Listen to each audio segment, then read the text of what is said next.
My daughter's graduation party was the proudest day of my life, until my father grabbed a crowbar and smashed the hood of her brand new Mustang. It wasn't just a car. It was the gift I had saved up for 2 years to give her. Early mornings, late shifts, every bonus tucked away quietly. She thought we were just going out for lunch.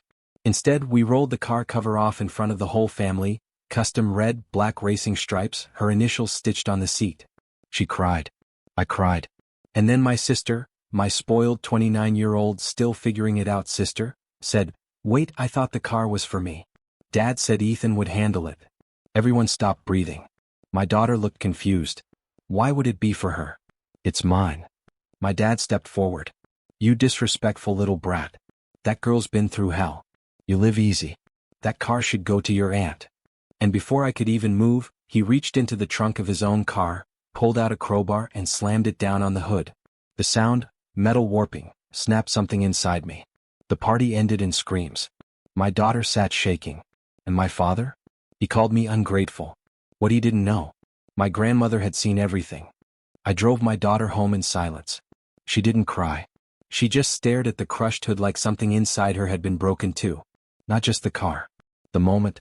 The memory. I don't want him near me again, she said quietly. I nodded. I couldn't speak. My phone buzzed with a text from my sister. You know he's right. I deserve that car. She's just a kid. I didn't reply. The next morning I called the insurance company. They said the damage wouldn't be covered since it wasn't an accident, and the police report we filed? That would turn into a case unless I dropped the complaint. My father had told them I gave him permission to move the car. A lie. But then came the twist I hadn't expected. My grandmother called. She's 84. Sure. Unforgiving. The last person who usually gets involved. Her voice was calm, surgical. I saw what happened to Ethan. The Mustang. The screaming. I was on the porch when he attacked it. I waited for the usual family guilt. But instead she said, I've had enough. She asked me to meet her at the credit union that afternoon. I didn't understand until I saw the envelope in her hand. It wasn't just a check. It was a document. And her name was on the title. Not of the car. Of the house my parents live in. I sat across from my grandmother in that small wood-paneled credit union office, still stunned. She opened the envelope and slid the documents toward me. A property deed. Signed. Stamp. Claim. Her voice never rose above a whisper. Your grandfather left the house to me, not them. I let them live in it rent-free for 20 years. I paid the taxes. The repairs. Because I thought I was helping. But I watched what he did to that car, to your daughter. And I realized I didn't raise a monster. I raised an enabler who became one. I blinked. You're saying? I'm saying, she interrupted, that house is mine. And starting today, I'm putting it under a living trust with one condition. She leaned in. He leaves. Or they both do. I almost laughed, not out of humor but shock. My grandmother had been silent for years while Dad insulted, dominated, and dictated every family gathering like he owned the last word. Now, she was the one holding the pen. She handed me another paper, notarized and ready to file. Help me process the transfer, she said, and find me a lawyer. A real one. I looked at her, same tiny woman who used to knit blankets and bake banana bread, and I saw it clearly. She wasn't asking for revenge. She was executing a judgment. And Dad? He had no idea what was coming. By Monday the paperwork was filed. The trust was active. And my grandmother, in the steadiest handwriting I've ever seen, signed the formal notice that would be hand-delivered to my father by Friday. He'd have 30 days to vacate the property. No exceptions. No negotiations. In the meantime, I took my daughter's Mustang to a body shop owned by an old friend from high school.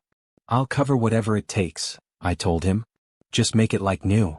But while I waited for the repairs, word spread fast through the family grapevine. My aunt called first, worried, whispering, You can't be serious. You're evicting your own parents? I didn't explain. Because it wasn't my pen that signed the order. It was Grandma's.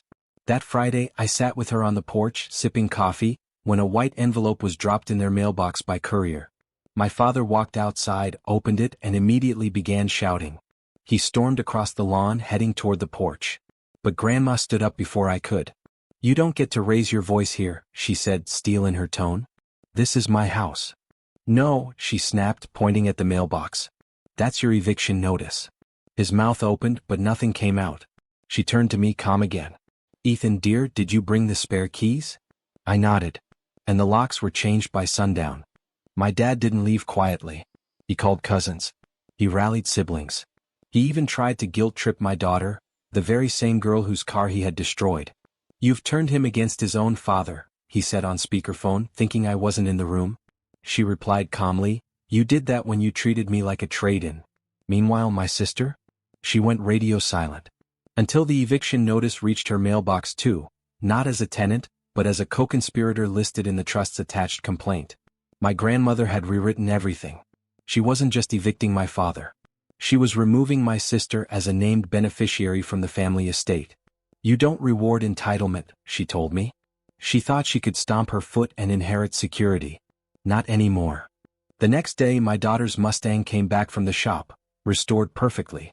Better, even. They'd added a new stereo system, deep-cleaned the interior, and added a small custom touch to the back panel. Earned. She cried when she saw it. But this time not from heartbreak. From pride. As she drove off, I stood next to Grandma on the porch. She reached into her pocket and handed me a folded sticky note. I opened it. It was a login. To an account I'd never seen before. "What is this?" I asked. She just smiled. "That," she said, "is the rest of the story your father never told you." The login led to a private banking portal I'd never seen before. Old-fashioned interface. No flashy UI. Just numbers, and one name on the account. My daughter's. I scrolled through the details, my pulse stuttering. "Grandma, there's nearly $160,000 in here." She nodded, sipping her tea like she'd just handed over a library card. "I started saving when she was born," she said. "Your father mocked me. Said it was pointless. That you'd never amount to enough to raise a child who'd need it."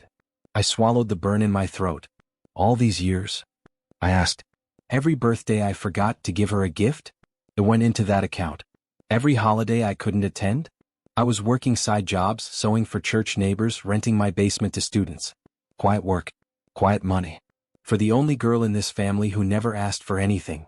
I looked at her, truly looked, at the woman the family treated like a relic, the one no one included in group decisions. And I saw the architect. She didn't just plan for storms. She prepared a lifeboat. My daughter pulled into the driveway, Mustang humming like new. Grandma stood up, pressed the paper into my hand and said, "Don't tell her yet. Let her enjoy the car. Let her feel free for once." I nodded. But I knew. This wasn't just about a car anymore. It was a rescue. And we weren't done yet. Because my father still thought he could reclaim everything. He had no idea what was coming next. 3 days later, I got the message I knew was coming. A text from my father, short and bitter. "You've made your point. When can we talk about the house?" I didn't respond. He tried again. "You want me out? Fine. But don't pretend you're doing this for anyone but yourself." Still silence. That weekend, I met with Grandma's estate attorney. She wasn't just transferring the deed. She was rewriting her entire will. The new document excluded my father and sister entirely. Instead, 50% would go to my daughter. The rest was to be split between two charities, both focused on scholarships for first-generation college students.